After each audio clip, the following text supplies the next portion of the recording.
जिस तरह से आपने देखा कि बहुजन समाज पार्टी सुप्रीमो वाहन जी ने पहले ट्वीट कर अमित शाह को घेरा और करारा हमला भी बोला और कहीं न कहीं बाबा साहेब भीमराव अंबेडकर के अपमान पर उन्होंने अपनी आवाज भी बुलंद की। यदि बीएसपी नहीं बनी होती तो अब तक ये बाबा साहब का नाम मिटा देते और जो संविधान में दबे कुचले लोगों को कानूनी अधिकार मिले उन्हें खत्म कर देते। ये तो बीएसपी की वजह से इनकी मजबूरी है। तो इसलिए जब उसमें ये कामयाब नहीं हो पा रहे हैं तो ये लोग अब सोच रहे हैं कि इसके बाद इन्होंने बीएसपी को खत्म करने का प्रयास किया कि बीएसपी को खत्म किया जाए तब दबे कुचले लोगों का वोट पड़ेगा। तो इन्होंने छोटी छोटी पार्टियां बनाई स्वार्थी किस्म के लोगों को इस्तेमाल करके ताकि इनका चुनाव में वोट बढ़ जाए। ये सब किया इन्होंने तो, लेकिन इनको लगा कि बीएसपी फिर भी कमजोर नहीं हो रही है तो अब इन्होंने ये नई नोटंकी शुरू की है, नई सियासत शुरू की है जो ठीक नहीं है।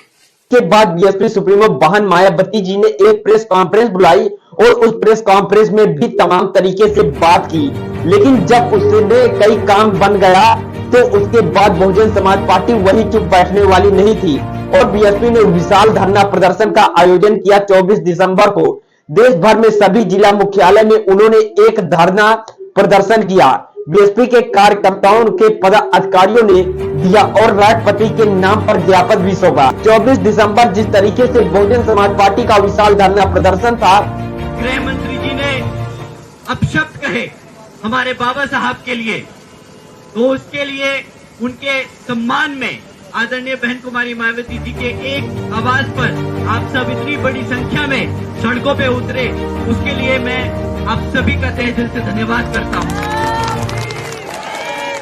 आंदोलन हुआ उन सभी के जो दोस्तों डेडिकेट वीडियो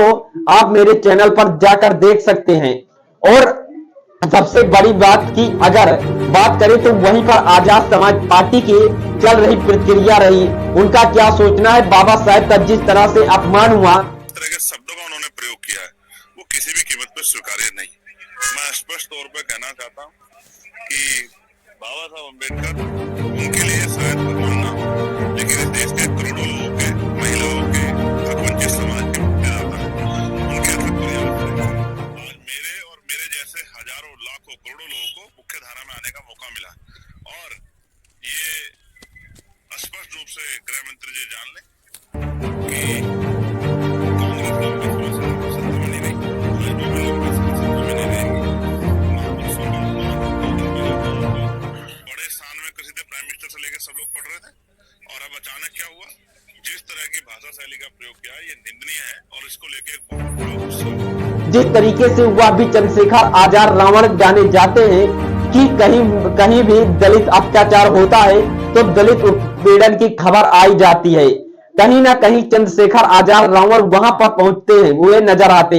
आपने बहुत देखा होगा, यह पहली बार नहीं हुआ, लेकिन इस मामले पर कहीं ना कहीं चंद्रशेखर आजाद रावण के चुप्पी साधते हुए नजर आ रहे हैं, ऐसा तमाम टीवी चैनलों का कहना है। हालांकि चंद्रशेखर आजाद रावण ने पहले ही सबसे पहले उन्होंने अपने इंस्टाग्राम अकाउंट पर काफी ज्यादा पोस्ट किया और उन्होंने जो दोस्तों अमित शाह का खुला चैलेंज भी दिया। लेकिन दोस्तों कई सारे टीवी खबरों पर ऐसा भी खबर चलाया जा रहा है कि जहां पर बताया जा रहा है चंद्रशेखर आजाद रावण कहीं ना कहीं अमित शाह के पक्ष में उतरे हैं, लेकिन जिस तरीके से लोगों का उम्मीद थी कि